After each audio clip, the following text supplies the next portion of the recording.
Well, good morning. How is everyone? I hope you're all okay. You're looking fantastic for a Monday morning. How do you do it? Tell me your secrets. I'm still burnt, but I'm going to try not to touch anything because touching stuff hurts. But anyway, straight into the meat and potatoes as we focus on Bryan Kohberger and his Snapchat history. Everyone's losing their minds because in the recent court documentation that was released to the public, we saw that they were focusing their attention on specific timeframes and specifically looking at his social media history. And people have come forward and said, look, they've clearly found something. They're looking for something very particular. And I wonder whether what people are missing is perhaps it's not that they're searching for something that's there, but they're looking for something that's missing. Is it beyond a reasonable doubt to assume that law enforcement and the prosecution are actually struggling? Are they struggling to link Bryan Kohberger to this crime? Let's not forget, at the moment it would seem that they will not be using the knife sheath. I could be wrong, but it seems that they're going to be pulling that out of the case. Now, it might be because of the DNA situation, and they feel that could lead to confusion, because it certainly led to confusion out in the field. And what I do, I kind of consider us folks on YouTube as a bit of a petri dish. You know, at the end of the day, we see a lot of stuff. We see probably more stuff than most people who will be involved in the trial will see, because we get to see other people come forward, such as the Kims and the Daves, and we hear potential links or conjecture, speculation on multiple things. But ultimately, the facts that we do have access to, we get to scrutinise them and wonder how that would point towards guilt or innocence or consideration of other people being involved, perhaps. And I think it would be fair to say that many people who follow this case really struggle to look at the evidence that we do have access to and think, right, that's it. They've got the right guy, and this is all done and dusted. This is a done deal, and we're now just waiting for due process to dot the I's and cross the T's.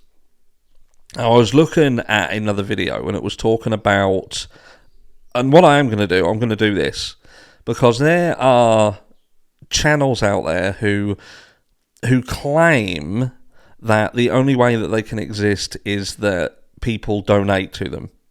That's their specific wording, is that they cannot continue to do this type of content because they basically require you to donate in order to do it.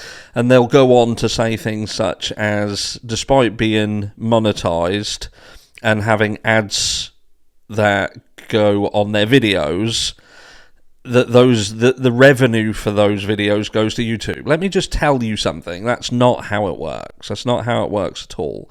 For a start off, if there are videos playing on a video that you watch, then the content creator is getting paid.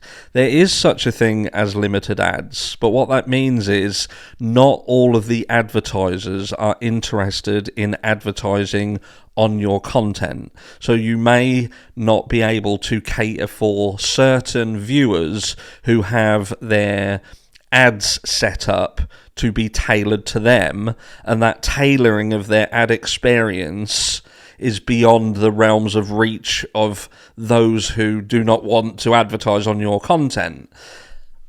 But let me put this to you. Now, I'm going to show you something quickly, and this is the back page of mine. You know how many videos I do, especially on the Idaho 4 and true crime in general. And this is a page. So where it says on here, and there is a green $, that means there's ads on it. Not limited ads, full ads.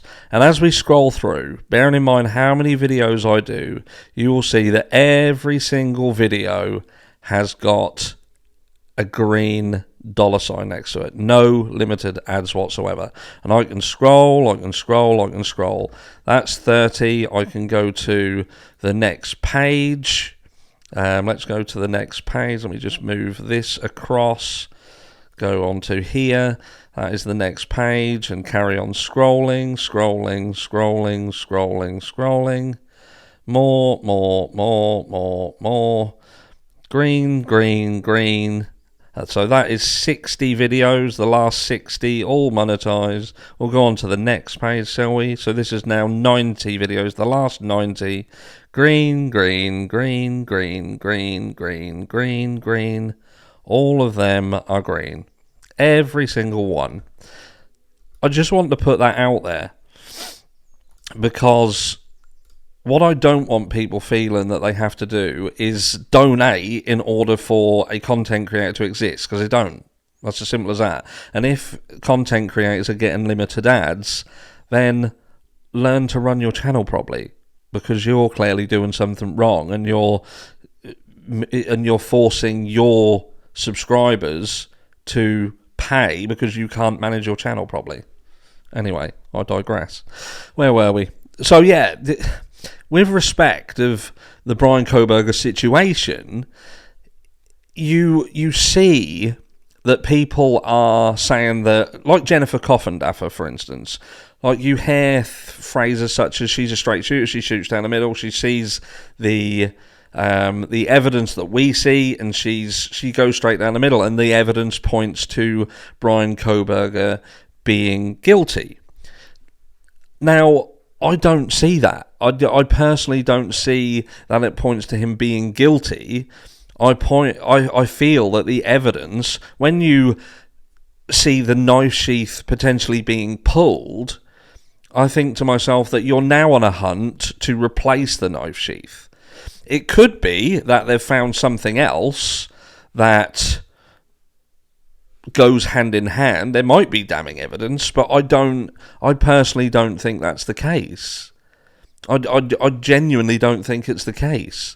What do we know? We know that there was a knife sheath found. That's what we was told, that there was a knife sheath found, and that knife sheath had trace DNA. It went through a process whereby it goes to one lab, they can't find anything. It then gets sent numerous states away to then find trace DNA. Trace DNA. And that is now being pulled. We have a picture, seemingly, of Bryan Kohberger's Elantra. That's what we're being led to believe. But when you look at the image of that vehicle and compare that against Bryan Kohberger's car, that is questionable. And that's not me speculating. That's a fact. They don't look like the same car. We also have been told that he shut his phone down during the times that these murders took place. Now, that does not mean that Bryan Kohberger committed the crime. Doesn't mean that he committed the crime. Now, it could mean that he went into this place at the time with which this happened, but it doesn't necessarily mean that he committed the crime. And they have to prove not that he was in Moscow, Idaho, but that he committed the crime itself. So when you look at the evidence, what evidence exists that proves that he committed the crime itself? Now, unless there is internet history that flat out threatens these victims, then all of the information that they can come up with could be argued that it could have nothing to do with the murder, and it could literally be coincidental, and could have been the fact that he did have a different connection to these people at this house. Was he indeed was he having a relationship with one of the members of this house, one of the roommates, was he in a relationship? Because nobody seems to be able to talk about Bryan. Nobody seems to know. The families don't know. They didn't say that that the name was familiar, or when his name come up, they knew who it was. Could you imagine Steve Gonsalves if Bryan Kohberger had have been messaging Kaylee? He would have said. I believe that if Bryan Kohberger had messaged any of these females in any nefarious way, we would know about it, because I believe they would have talked to their families or friends, and that would come out. But nothing has come out. Nothing whatsoever has come out about Bryan Kohberger in any real negative light. Nothing. There is nothing out there whatsoever. And I hear people turning around. It was a thoughtful conversation, but a subscriber would turn around and they'd reference something that Bryan Kohberger had said about calling someone a bitch or something. They were saying, "Oh, that sounds very Bryan. That does sound very Bryan." And I had to call the person out respectfully and just say, I'm just curious as to what makes you think that this is a way that Bryan would behave. Where is that? Where is the foundation of that? In my eyes, this hunt for online activity and the Snapchat is because law enforcement knew that these students were all over the likes of Snapchat. We heard that there was a conversation in the run-up to law enforcement being contacted that happened on Snapchat. So it's not unusual for all of these students to be on social media platforms. We saw Instagram, we saw Snapchat, we're seeing multiple, it's the day and age. It would be more fucking bizarre if Bryan Kohberger wasn't on social media, if he was completely void of being on any of those platforms. It's quite normal to be on them. And I would say that it would be quite normal for someone to have looked at pretty girls who live close by's profiles. It doesn't make them a murderer. The difficulty here, and look, I'm not saying that Kohberger is innocent. I'm just putting forward that if you want to claim to be a straight shooter, then how can you peg someone at this stage if you only have access to what everyone else has access to genuinely say that everything points towards him being guilty of the crime? Now, I agree that if you believe everything that's out there, it points the finger in the direction that he was potentially involved in what happened. But there's a difference in being just involved or just had connections to that house, that property, and doing the crime itself. That's all I'm going to say. If this is a death penalty case, they have to prove beyond a reasonable doubt that not only was he there, but he was there and he did the crime.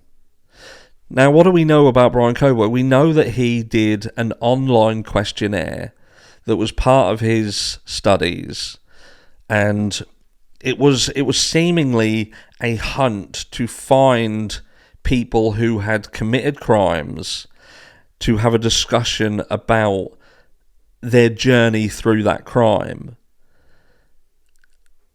And when you pair this crime and trying to imagine Bryan Kohberger doing this crime on his own, with no one else being involved, so no help to get into the property, no help to know who was in the property that time, the risk of going into this property when there could have been multiple people in there, what makes anybody feel that this could have been the guy? What is genuinely out there that makes you think that I have no doubt in my mind that this guy had the skill, the ability to do it, the skill and ability to do this crime? It wasn't someone walking into somewhere and just opening fire. It wasn't someone who was randomly snipering people from a tower from a distance. This is someone who managed to go to a property, get into that property, and take the lives of 4 people with a bladed instrument, to then leave, to then pull no evidence out of the house whatsoever. We can only assume at this stage, and I could be wrong, this is assumption, that there was nothing in that car, because I'm thinking if that car was an orgy of evidence, his apartment was an orgy of evidence, there's DNA all over it, there's DNA in the car, they've got blood in the car, whatever, why would they be bothering with Snapchat history and Instagram history? What would they need from that? And maybe there is more to it. Maybe they want to make sure they nail the guy to the wall, and they want to go balls deep into every single element. But I feel that with what they've got, if that's right, they had the knife sheath that's been pulled, but they've got his car, they've got the phone being turned off, and then they had DNA in the car, DNA in his apartment that belonged to the victims. That would be a home run on its own. You wouldn't even have to make it any more complex than that. We've got DNA from the victims in the guy's car, in his apartment, and we had a knife sheath there that had his DNA on it, and we've got surveillance camera with his vehicle on it. To me, this hunt through social media, and again, I could be completely wrong, I read it like they're struggling, and they seem to be now looking for something to find the why in all this.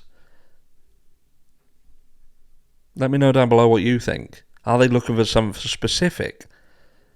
Is this just about filling some spaces, dotting the I's, crossing the T's? Or are they struggling?